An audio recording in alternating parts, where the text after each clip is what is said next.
Mr. Williams is in court for the funniest reason. He claims that he knew the defendant, Ms. Smith, 24 years ago when everyone knew her as the party girl of the town. He claims that he is angry at the fact that she claims he is the father of her child after they hooked up only once. Ms. Smith claims that when she told him, he ignored the truth. Here's how the case begins. It's highly impossible that I'm the father of Ms. Smith's daughter for the simple fact that she was a party girl back in the day. Miss Smith was very promiscuous, but at that time, we were just partying, we were having fun, enjoying life. You know, we were young. It always starts with a party, then drinks, and then they kick it in bed. Mr. Williams claims that he and Ms. Smith were never in an actual relationship. For him, it was just fun, and there was nothing serious attached to it. Oh, I got some evidence. Okay. I got some evidence. You know why? Because I practice safe sex. Oh. That's why it's impossible. Oh, That's you're why it's saying impossible. that you used protection? Yes, I use protection. When you slept with her? Yes, I did. Yes, I did. All right. Hold the phone. Because what did she just say? She says she was in another relationship when she and Mr. Williams kicked it in VAD. Wow. She even goes on to say that when they had sex, there was no form of protection involved. Mr. Williams remembers things differently. She was up with some of my friends of mine, partying. She, like I said, a party girl. And, 3 years ago, still partying? 3 years ago, I was not partying 3 years ago. 3 years ago, I was in the church shouting, changed my life and everything. Still so I don't partying. know what he do. No, I don't. Oh, you have got to be kidding me. She went by the name Gin and Juice back in the day? She must have really been the life of the party for real. Anyway, Mr. Williams says that she never told him she was pregnant. He found out she was pregnant from one of his friends just 3 years ago. Then we saw each other on the bus at that time. This was around about that time too. And she was telling me that your daughter want to talk to you or something like that. I said, what you mean my daughter want to talk to me? Who is you talking about? I'm still trying to figure out who is she talking about. I still didn't know no name or nothing. It doesn't matter if it's once or twice. He admits to seeing Ms. Smith's daughter. That right there changes everything. He claims he knows he did not father her daughter. If that's the case, why did he go to see her when she asked him to? Something doesn't add up.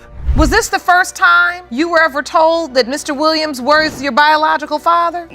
Besides the day that they seen each other on the bus. Until then, you had never known Mr. Williams was your biological father? I only heard his name one time. Man, you can tell she was really excited to meet Mr. Williams. Look at how she smiles when Judge Lauren asks her about the day she met him. It just really breaks her heart to hear Mr. Williams say there is no chance on earth he can be her biological father. I was coming home from work and my mama told me that my daddy wanted to see me and talk to me. And I said, okay. When I got there, he was already there. We hugged, we talked, laughed a little bit. Oh, come on, Mr. Williams. You can't be serious with that statement. He says that he was sweet to Alexis the day he visited because he did not want to hurt her feelings. Well, he is definitely hurting her feelings right now by saying it to her face. I mean, she felt like her dad had come home after such a long time. That's just sad. I want to know from you, why did it take you 21 years to tell your daughter That's what I who want your to father know. was? Me and her talked, and I told her, I say, it's a possible this person might be your dad or this one. It must be that one. When did you tell her this? Ha ha. And there goes another truth bomb. Ms. Smith tells the judge that there is a chance that there might be another man in play who could also be a potential father to her daughter. At this point, are we to expect more truth bombs? I've been trying to find you. You knew well when you were coming It to don't the matter. house. She had her When you mama. was coming to the house, you knew She where had- I was. She had her mama. She's my concern. This is Right, what I'm worried but- about right here. Right, but Mom, listen, you cannot deny the part you've had to play in this. You And right. Let's not just put it off on Mr. Williams, I because the ain't putting truth nothing is, on for him. 21 years, I can't be any happier. Judge Lauren told her the truth to her face. She had 20 years to tell her daughter the truth, and she just went saying there's a chance she might have two men who could be her dad. In my books, that's bad parenting. believe Alex is your biological sister, that you share a father? No. I do. Look at the two of them. Look at the two of them. They don't even look alike. So I do believe that Alexis is my sister. We look just alike. We act alike. We have You're back the that same crazy. personalities. Like, Mr. Williams is sure not going to like what she just said. Ms. Williams, who happens to be Mr. Williams' daughter, walks into the courtroom and tells the judge that she knows for a fact that Alexis is her sister and Mr. Williams is definitely her father. And that's the bottom line. You can look at the photos and tell there's something there, something. yeah. You see the cheekbones, the And eyes. so, why do you think Your your mama got dad cheekbones. does not believe Well, Alexis is his biological daughter. due to apparently Miss Smith was promiscuous, and also when we did go to her house, because Alexis did do my hair one day. I came down to Florida, had some family to Christmas see, Eve last year, this past year. At least one beautiful thing we can't deny is the fact that Alexis and Ms. Smith have built a bond like no other. You'd honestly think they are sisters if you met them for the first time. Well, let's see if the results are going to allow them to remain sisters. When it comes to 24-year-old Alexis Smith, it has been determined by this court. Mr. Williams, Yes, ma'am. you are not the father. There you go. I rest my case, Your Honor. Ms. Hilburn claimed to be caught in a love triangle, and the result of that ended with her giving birth to her 10-month-old daughter. The defendant, Mr. Barnes, claimed he caught her with another man on Valentine's Day and is determined to prove he is not the father of the child. This was how the case began. Which you say resulted in the birth of your 10-month-old daughter, Saray. But you're here to prove she is the defendant's baby. Yes, Your Honor. Mr. Barnes, you claim that you discovered Miss Hilburn was cheating on you on Valentine's Day. Your relationship ended, but soon after giving Miss Hilburn another chance. Mr. Barnes seems like a really good dad. Being there for everything just makes you want to have him as a dad. Now, how did it all go wrong with this sweet dad and Ms. Hilburn? Well, this was the next mind-blowing thing that came out of Mr. Barnes's mouth. I couldn't be because she is still legally married, so I was not able to be put on her. Oh, okay. I wasn't expecting you to say that, so she's still legally married to someone Your Honor. else. And I would want more than anything to actually be her father. Because I was there, I've put the time, the commitment, the love. Wow. Let's just say Ms. Hilburn has been one busy woman, jumping from one man to the next. Now I understand why she calls it a love triangle. Here's where things get even more complicated. Mr. Hilburn had no idea she was sleeping with another man. Your Honor, it was always done while I was at work, so I had no idea. So the night before Valentine's Day, which is the first time it happened, I was at work. She said she was going to her friends. Okay, fine, go ahead. I get home, I try texting her, try calling her, no response. Wait, what? They were all living together? At this point, one can only ask if the situation is going to get any messier than this. Seeing that it's one hell of a mess, Judge Lauren decides to ask Ms. Hilburn how they got themselves into such a messy situation. Well, this is what she had to say about that. Are you sleeping with both of them while you live in the house with both of them, Miss Hilburn? Yes, I was. So, I'm not trying to give anyone tips, but how did you pull that off? How? He would go to work. As soon as he left, me and the other guy would have sex. Wow. Damn, that has to hurt. I can't believe she just said that to Mr. Barnes's face. I wonder what kind of lies she was feeding him. Oh well, that was not the craziest thing about this situation. They are both still sleeping with each other. To make things even more insane, she's pregnant with the other guy she was sleeping with. Barnes, are you still intimate with Miss Hilburn? Yes, ma'am, but we use condoms. Miss Hilburn, are you also still with the other guy? Yes, and 5 months after this baby was born, I became pregnant again. Oh, so you're pregnant now? Yes, 7 months. You're pregnant right now? Yes, ma'am.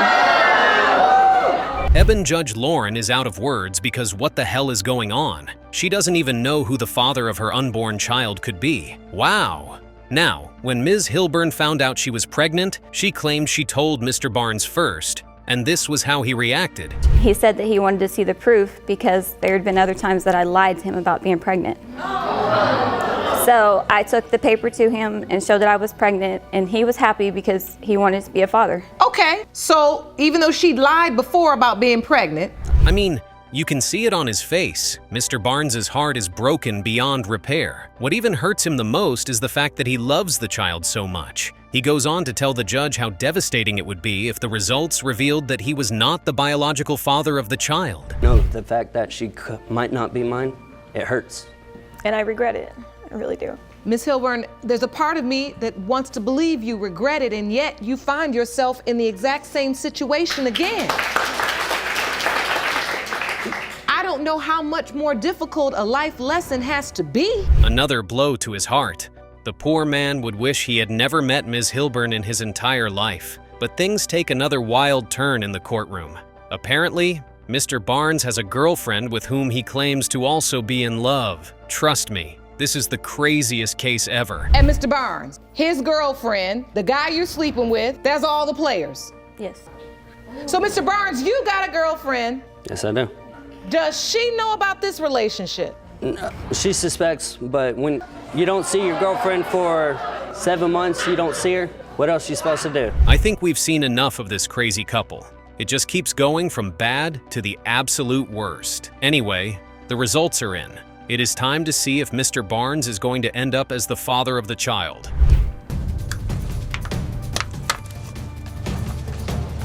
Mr. Barnes, you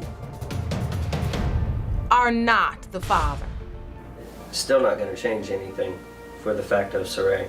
As roller coasters go on paternity court, this case right here will leave you speechless. Ms. Kelso was in court to prove that the defendant, Mr. Davis, is the father of her child, even though he claims that she was in a relationship with another man while they were intimate. Well, here's how it all started. Miss Kelso, you are in court today to prove that Mr. Davis is the father of your 9-month-old baby, Connor Kelso. Oh, wow. She was dating someone else while kicking in bed with Mr. Davis? I mean, who do we even blame in this type of situation? Oh, well, Judge Lauren is about to get to the bottom of it all. Let's see what Ms. Kelso and Mr. Davis have really been up to in the shadows. He was out of town at the time. So you were with another man, and then you saw Mr. Davis during that time? Yes, Your Honor. So you did sleep with Mr. Davis during the window of conception? Yes, Your Honor. So, Mr. Davis... Aha! This guy'd be serious with what he just said. He remembers when they kicked it in bed but cannot remember the time they did? Come on! At least we know one thing. They both agree on the fact that they were intimate while Ms. Kelso was in a relationship. You were with Mr. Hafner just 1 week after you were with Mr. Davis? Yes, Your Honor. And your baby was how many days late? 6, Your Honor. 6 days late. Okay. When the child came late, did you ever think to yourself, maybe it's Mr. Hafner's child, not Mr. Davis? These two have to be hilarious. Ms. Kelso believes the baby belongs to Mr. Davis because the child looks and sounds like him. As you would expect, Mr. Davis is not riding the same boat. Mr. Davis says there is no way on earth the baby looks or sounds like him. Now, who's lying? Told me in person the child's not mine. She's told me over Facebook. I have pictures of her telling me on Facebook I'd like to see those. that she's not, that I'm not the father. So this is a post from you, Amber Kelso. It reads, "My son is not yours." Ah! Is the lady being serious? How do you tell a man he is not the father of the child and not expect him to believe you? She has got to be joking. That explains why Mr. Davis believes he is not the father of the child. I mean, you really can't blame him. Your Honor, I know for a fact at least 10 people that I know personally that she's had intercourse with. I have no reason to be there for this child. But Mr. Davis fails to explain about the times that I had sex. What? Did Mr. Davis just say she's slept with at least 10 people since he has known her? That has to be a lie. But then again, could he be saying the truth? I mean, they had a sexual relationship while she was in a relationship with another man. I have to ask you, do you think baby Connor is your child? That's what I think. You do? Yes, Your Honor. And so, have you done anything for Connor thus far? Have you helped in raising him? Yes, Your Honor. Mr. Davis is one hilarious man, but the look on Mr. Hafner's face says it all. He cares so much about the child. He's literally been the one taking care of the baby since its birth. Believe me, he would be heartbroken if he did not end up being the father. Just around Mr. Hafner's family, that's it. Because you know, he leading them to believe, oh, this is his family, you know, this is his child, yet I'm the father. Yeah, you know, yet the child looks just like me. Well, I mean, I'm siding with the judge on this one. If you don't want him around the child, why then is she claiming he is the father of the child? It does not make any sense. One thing is for sure though, Mr. Davis does not want to be the father of the child. you don't have to be sorry about being emotional about a child. We understand how important they are. I love them to death. And this is a picture of Connor on the left, and this is a picture of Mr. Hafner's. Now that's a very valid question. Everyone in Mr. Hafner's family wants the baby to be his, and has even accepted that the baby looks like Mr. Hafner. Nobody gets why Ms. Kelso believes Mr. Davis is the father of her child. His lips look like Richard. His hair looks like Jamal's. I just can't tell. They're so similar in different ways. You are truly confused. I can see it on your face. I'm just absolutely confused, and I don't know. You really are confused, and I can see it. I guess we are at a crossroads. The only way out of this mess is to reveal the DNA results. Hopefully that clears the air and clears doubts from everyone's mind. Of Kelso versus Davis, as it pertains to 9-month-old Connor Kelso, as to whether Mr. Hafner or Mr. Davis is the biological father. This lady had sex with 2 men on the same day she conceived her baby. In total, there are 10 men she slept with within her window of conception. Oh, trust me, you heard that right. Mr. Crisp and Ms. Hewlett are about to have a long day with Judge Lake at Paternity Court today. Here is how the case begins. With my first son, he wasn't, I did it myself. I was working, he was partying, I was left alone at home. He was never there. And this forced you to cheat. Yes, because he wasn't there. I mean, no one, I did it all myself. I was, you know. Ah yes, Mr. Crisp was never really present. This provided the go-ahead in Ms. Crisp's head to cheat. She simply cannot call her husband out and give an ultimatum. Oh no. She just had to cheat. And oh boy, did she cheat. She said she was feeling overwhelmed and you were never wrong thing. Yes, Your Honor. My dad just passed away. I was sad that he passed away, so I just got out and partied. I guess I really didn't care. I felt bad about it. Been through. Oh, Mr. Crisp, this entire thing seems like a whole lot of miscommunication and bad decisions. If he was feeling overwhelmed after his father died, why then did Ms. Hewlett find it extremely difficult to see through that and simply talk to him about it? Has led you to the doubt regarding. Yes, Your Honor. He doesn't look nothing like me. Got blonde hair, blue eyes. He looks just like he looks me, like though. Dennis the Menace. Handsome. How can I? Whoa, did he just say that baby Bentley looks like Dennis the Menace? These couples come in with a whole new taste for drama each time. Here we go again with the semblance card in court. If baby Bentley has blonde hair and blue eyes, the features of the mother really don't matter. Then, it's always the father's physical features that are expressed on the genes after all. And I had wrote him a letter telling him about, it was about 10 people, 10 of them. And you had been with 10 other men. Yes, Your Honor. Wow. Mr. Crisp. Phew. So there really were at least 10 people she had sex with during her window of conception. How exactly is Ms. Hewlett bothered that Mr. Crisp does not think he is the father? How does that play out in her head? You tell him that you're pregnant, but you've been with 10 others, and she expects him to believe that he's the Messiah and the chosen one. And she says, well, you just need to go on because you're not really his father. A little later, she wants to call me on the phone and say, well, Noah wants you back. I don't want to have nothing to do with you, but you need to come live with me. Whoa, whoa, whoa. On top of all of the uncertainty associated with the entire conception date, she still brought out the "you're not the real father anyway" card. With all of this, she's in disbelief that Mr. Crisp keeps denying baby Bentley. It looks like someone's not the sharpest tool in the shed. Did you tell him he was Bentley's father? I have said that, Your Honor. Art, did you think he really wasn't Bentley's father? At times I do think he's not. And you say the other... Wait a minute. Even Ms. Hewlett has her doubts. And that wraps up this case on Paternity Court. Everyone should really go home. If she already admits to not knowing whether or not the baby is Mr. Crisp's, what are we all doing here? Like Joe, but I hope he is Joe's, because that way I made the mistake of Paula's dad could be 3 different men. Break that cycle, because if Bentley has a different... Hold up. So this is a generational thing? Oh, Ms. Bergen. Did your ex-husband cheat on you too? Was that why there were 2 other prospective fathers involved in your daughter's birth? And to wait till she was 11 before she told her about it, isn't that just something? Only one trying to take everything. I was trying to work all the time. People just didn't pay me. Now I have a grand question that I'd love answered. If you weren't happy in the relationship, instead of constantly cheating on him with the paternity of your child would be at issue. Dang, Judge Lauren hit the spot. She hit the nail right on the head too. All of this bickering from Ms. Hewlett was capped shut by one grand question. If Ms. Hewlett continues to make excuses as to why she can't leave Mr. Crisp, this would be an unending cycle of cheating and unhappiness. She's already down by 10 men. Would she get to 50? Before you jump up on your pity pedestal, I got you too. Woman has said to you over and over again, I'm not happy here, and yet. Phew. It looks like Judge Lake is putting both mother and father in their place today. Now, after all of this, one can only hope that both parties actually become complacent about their mistakes and do something about them. Baby Bentley is their responsibility, and they do need to understand that. Now let's get the results. In the case of Crisp, when it comes to the paternity of 2-year-old Bentley, Mr. Crisp, you, his father.